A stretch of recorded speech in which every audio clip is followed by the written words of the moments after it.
Alô, amigos do canal Segurança Nota 10. Sou Marcelo, engenheiro de segurança do trabalho, e hoje eu vou falar um pouquinho da NR13, caldeiras, vasos de pressão e tubulações. Quem gostar dessa videoaula, por favor, dê um like, nos ajude, faça esse canal crescer. Obrigado. Então vamos lá. Primeiro item dessa norma é o item 13.1.1, que fala dos critérios, das premissas mínimas para a gestão de integridade estrutural de caldeiras a vapor, vasos de pressão, suas tubulações de interligação dos aspectos relacionados à instalação, inspeção, operação e manutenção, visando a segurança e a saúde dos trabalhadores. No item 13.1.2, o empregador é responsável pela adoção das medidas determinadas nessa norma. Bem claro isso. Bom, no próximo item, o 13.2, que é a abrangência. O que é uma abrangência? É o que define o que seja o vaso de pressão, o que define o que são as caldeiras. Então, no item seguinte, 13.2.1, esta norma deve ser aplicada aos seguintes equipamentos. Letra A. Todos os equipamentos enquadrados como caldeiras, conforme o item 13.4.1.1.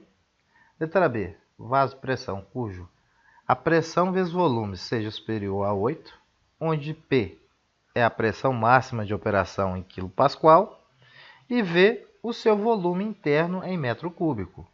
Letra C. Vaso de pressão que contenha fluido de classe A, especificados no item 13.5.1.2 na linha A, independente das dimensões e do produto, pressão vezes volume, é considerado um vaso de pressão. Recipientes móveis, gravem isso é muito importante, isso pode cair em provas, em concurso. Por quê? Os recipientes móveis, pressão vezes volume superior a 8 ou com fluido de classe A, especificados no item 13.5.1.2, a linha A, é considerado também como a premissa de equipamento. Tubulações. O sistema de tubulação interligados a caldeiras ou vasos de pressão que contenham fluidos de classe A ou B, conforme item 13.5.1.2 da linha A. Então, esses fatores da linha A até a E são considerados equipamentos como caldeiras, vasos de pressão e tubulações classificáveis. Certo? No próximo item, como eu classifiquei anteriormente a abrangência, eu tenho a questão também daqueles equipamentos que não são considerados como caldeira, vasos de pressão e tubulações. Certo? Então vamos lá. Os equipamentos abaixo referenciados devem ser submetidos às inspeções previstas em códigos e normas nacionais ou internacionais a eles relacionados, ficando dispensados do cumprimento dos demais requisitos dessa norma. Ou seja, é equipamento. Todo equipamento tem as suas regrinhas, seus códigos. Elas podem ser nacionais ou internacionais, mas ela enquadra lá na condição de ser uma caldeira, ser um vaso de pressão ou tubulação? Não. Tá certo? Então ela define quais são esses critérios, quem são eles que não são considerados como atributo dessa norma. Ok? Letra A. Recipientes transportáveis, vasos de pressão destinado ao transporte de produtos, reservatórios portáteis de fluido comprimido e extintores de incêndio. Letra B. Vasos de pressão destinado à ocupação humana. Tá claro isso aí? O que é um vaso de pressão destinado à ocupação humana? São as câmeras hiperbáricas, que são utilizados na atividade de mergulho. Vasos de pressão que façam parte integrante de pacote de máquinas de fluidos rotativos alternativos. Ou seja, quando eu falo fluidos rotativos, são líquidos e às vezes eu preciso de um compressor para poder empurrar esses líquidos. Então, esse tipo de vaso de pressão não pode ser considerado como os parâmetros da norma regulamentadora número 13. Ok? Dutos comuns também não são considerados nessa norma. Fornos, serpentinas para a troca térmica. Vamos lá, vamos dar um exemplo aí. Serpentinas.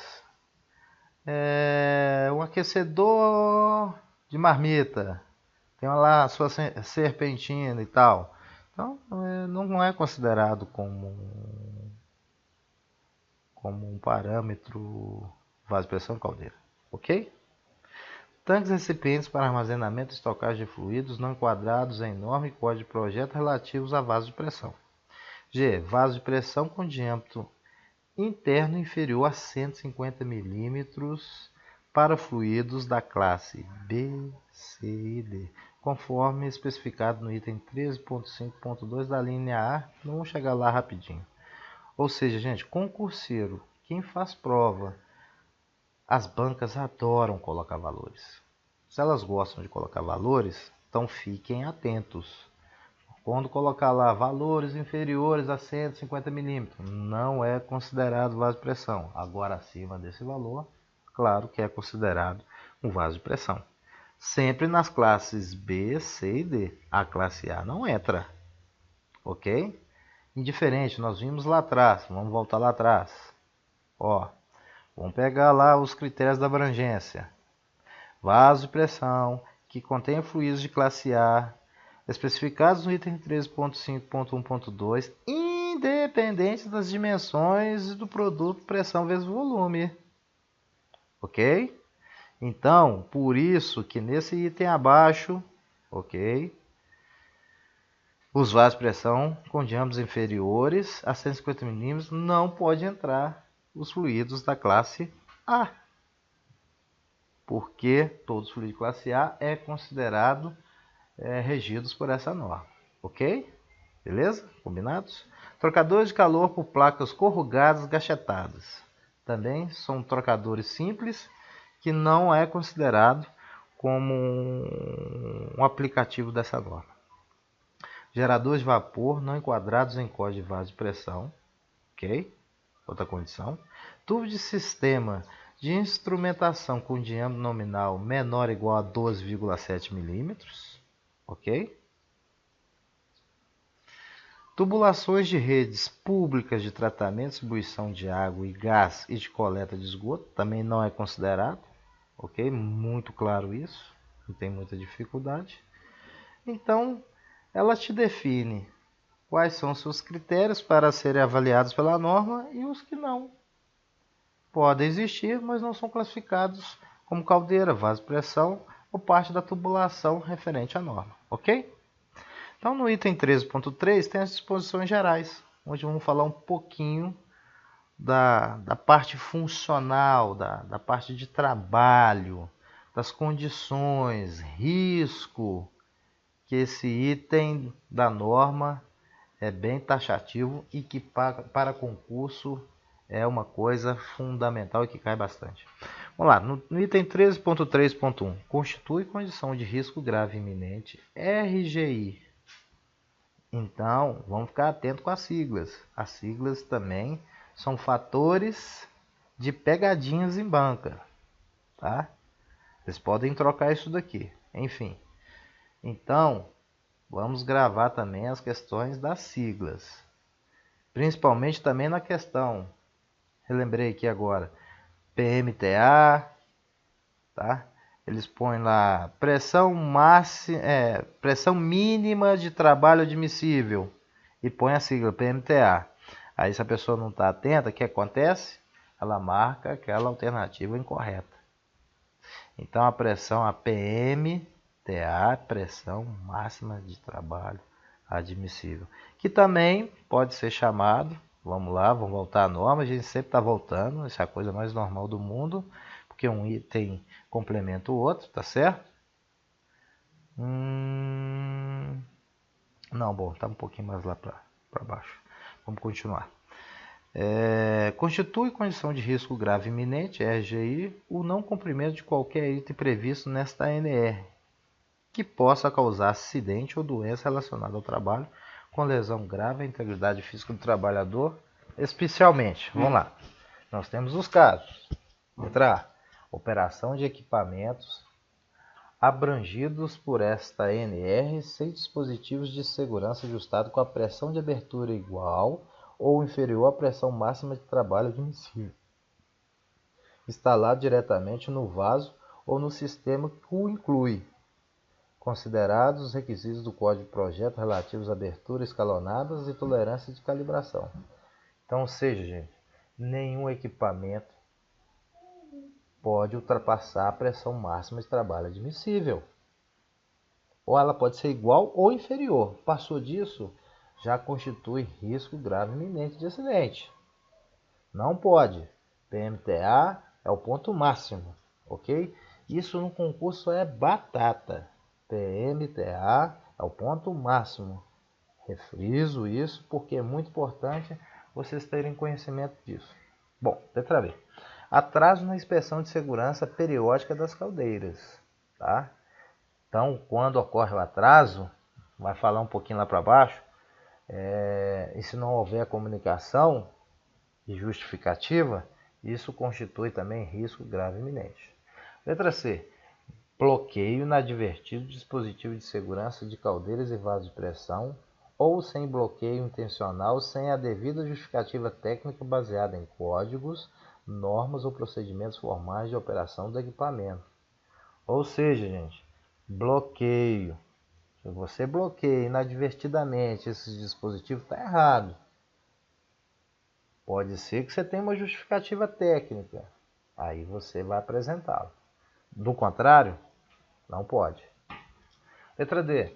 Ausência de dispositivo operacional de controle de nível de água da caldeira. Essas caldeiras deverão ter seus controles através dos níveis de água. Por quê? Se a água estiver acabando, o que acontece?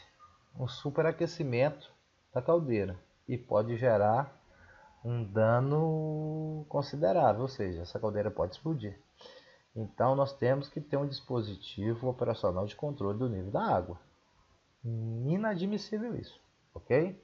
Bem claro isso na norma, na letra D. Bom, continuando, letra E. Operação de equipamento enquadrado nessa NR com deteriorização atestada por meio de recomendação de sua retirada de operação constante de parecer conclusivo em relatório de inspeção de segurança. Aqui, bacana. Está lá, operação do equipamento com deteriorização atestada por meio de recomendação de sua retirada de operação. Ela tem que estar onde? No relatório de inspeção, ok? De acordo com o seu respectivo código de projeto ou de adequação ao uso. Letra F. Operação de caldeira por trabalhador que não atenda os requisitos estabelecidos no anexo 1 desta NR, ou que não esteja sob supervisão, acompanhamento ou assistência específica de operador qualificado. Ou seja, operador sem treinamento não pode. Pode gerar risco grave iminente. Ok? Item 13.3.1.1, por motivo de força maior e com justificativa formal do empregador, acompanhado por análise técnica, respectivas medidas de contingência para mitigação dos riscos, elaborada por profissional habilitado, PH, ou por grupo multidisciplinar por ele coordenado, pode ocorrer postergação de até 6 meses do prazo previsto para a inspeção de segurança periódica da caldeira. Então, é a única situação, o único motivo que pode ter o atraso da inspeção periódica, ok? E ela tem que ser laudada pelo profissional habilitado, ok? Fora disso, constitui risco grave iminente, que é o item B dessa norma, ok? Desse item. No item 13.3.1.1, o empregador deve comunicar ao sindicato dos trabalhadores da categoria predominante no estabelecimento a justificativa formal para postergação da inspeção de segurança periódica da caldeira. Então muita gente confunde e às vezes na prova, na hora lá da banca, eles fazem a pegadinha, a danadinha da pegadinha. O empregador deve comunicar ao Ministério do Trabalho. Então eles trocam o sindicato pelo Ministério do Trabalho. Aí a questão fica errada. Então preste atenção, o empregador deve comunicar ao Sindicato dos Trabalhadores da categoria predominante no estabelecimento da justificativa formal para postergação da inspeção de segurança periódica da caldeira. Ok? Vamos para o próximo item. No item 13.3.2, para efeito desta NR, considera-se profissional habilitado pegar aquele que tem competência legal para o exercício da profissão de engenheiro nas atividades referentes a projetos de construção, acompanhamento da operação e na manutenção, inspeção e supervisão de inspeção de caldeiras, vasos de pressão e tubulações, em conformidade com a regulamentação profissional vigente no país. Então não basta o cara ser habilitado, aquele que tem competência legal, competência, tá? Tem conhecimento de projeto de construção, de acompanhamento da operação, manutenção. Então, vamos abrir os olhos nessa questão aí, sobre a questão do profissional habilitado. Ele tem que ter conhecimento técnico para construção e manutenção dessas caldeiras. Principalmente são os engenheiros mecânicos. Ok? Todos os reparos ou alterações em equipamentos abrangidos por esta norma devem respeitar os respectivos códigos de projeto e pós-construção e as prescrições do fabricante no que se refere a: letra A, materiais; B, procedimentos de execução; procedimentos de controle de qualidade, qualificação e certificação de pessoal. Então, nos reparos, eu tenho que ter tudo isso numa pasta. Vocês vão ver logo à frente. Quando não for conhecido o código de projeto, deve ser respeitada a concepção original do vaso de pressão, caldeira ou tubulação, empregando-se os procedimentos de controle prescritos pelos códigos pertinentes. Item 13.3.5. A critério do profissional habilitado pode ser utilizado tecnologias de cálculo ou procedimentos mais avançados, em substituição aos previstos pelo Código de Projeto. Projeto de alteração ou reparo, PAR, deve ser concebidos previamente nas seguintes situações: sempre que as condições de projeto forem modificadas, sempre que forem realizados reparos que possam comprometer a segurança, tá certo? Então, eu tenho que fazer essas correções e lançar isso nos projetos. O PAR deve ser concebido ou aprovado pelo profissional habilitado. Não é qualquer um que pode fazer o PAR, é sempre profissional habilitado, tá? Fiquem atentos com essa questão, tá? Determinar materiais, procedimentos de execução, controle de qualidade e qualificação de pessoal. Ser divulgado para os empregados do estabelecimento que estão envolvidos com o equipamento, tá? Por quê? Não adianta o profissional habilitado fazer as alterações, modificar, colocar no projeto e guardar isso no escaninho, que é lá no armário dele, na gaveta da sala dele. Não, tem que ser amplamente divulgado para que os colaboradores entendam onde foi feita as devidas alterações. Okay? Todas as intervenções que exijam mandrilhamento ou soldagem em partes que operem sob pressão devem ser objeto de exames e testes para controle de qualidade com parâmetros definidos pelo profissional habilitado de acordo com as normas ou códigos aplicáveis. Então, equipamentos que vão exercer pressão, tem que ser feito o teste. E se não faz o teste, pode ter uma ruptura e o vaso de pressão pode explodir. Então é muito importante, isso é fundamental ter esse teste. E esse teste tem que ser avaliado, aprovado pelo profissional habilitado e colocado lá no registro de inspeção de caldeiras. Ok? O sistema de controle de segurança de caldeiras e dos vasos de pressão deve ser submetido à manutenção preventiva e preditiva. O empregador deve garantir que os exames e testes em caldeiras, vasos de pressão e tubulações sejam executados em condições de segurança para seus executantes e demais trabalhadores envolvidos. Claro. O empregador deve comunicar ao órgão regional do Ministério do Trabalho e Emprego e ao sindicato da categoria profissional predominante no estabelecimento a ocorrência de vazamento, incêndio ou explosão envolvendo equipamentos abrangidos nesta NR, que tenha como consequência uma das situações a seguir. morte de trabalhador, acidente que implica a necessidade de internação hospitalar de trabalhadores, evento de grandes proporções, ok? Então, a comunicação neste caso, nós vimos anteriormente, no caso do PH, do profissional habilitado, entender que a inspeção de segurança periódica poderá ter atraso, ele comunica só ao sindicato. Agora, na questão de morte, de acidente, tem que comunicar tanto ao Ministério do Trabalho como ao sindicato da categoria, ok? Vamos lá. A comunicação deve ser encaminhada até o segundo dia útil, questão fortíssima para concursos. Então, a comunicação quando há acidente, qual o prazo mínimo que eu tenho? 2 dias.